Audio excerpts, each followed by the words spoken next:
Donc le musée a lancé en 2015 une grande collecte consacrée à l'enfance dans le but d'ouvrir une grande exposition en 2020 qui permettra de voir comment on a grandi à Nantes au cours du XXe siècle. Au départ, ce qui a motivé notre projet, c'est que l'enfant est absent du musée.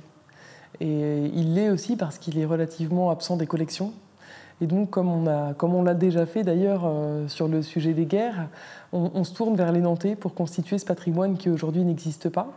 La collecte est d'ailleurs particulièrement pertinente sur ce type de sujet, puisqu'elle permet de donner la parole à des acteurs qui ne sont pas forcément les producteurs de nos sources classiques, les archives. Là, il s'agit de donner la parole à d'anciens enfants qui sont devenus adultes, mais des enfants quand même.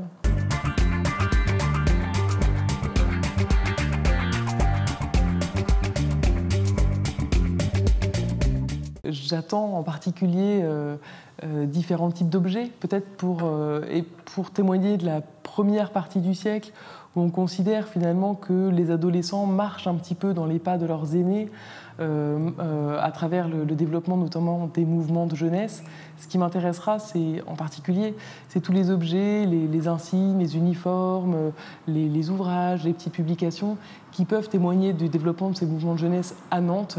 Donc, par mouvement de jeunesse, j'entends très largement les scouts, les patronages, les amicales laïques, la jeunesse ouvrière chrétienne. Tandis que, à partir du moment où on considère qu'il y a un basculement dans les années 50 et le développement d'une culture jeune, ce qui m'intéresse pour la seconde partie du siècle, c'est des témoignages de cette culture qui donne une grande place à la bande d'amis, à la musique, à des rendez-vous dans la ville. Et j'aimerais connaître les lieux de prédilection des jeunes Nantais dans la seconde moitié du XXe siècle.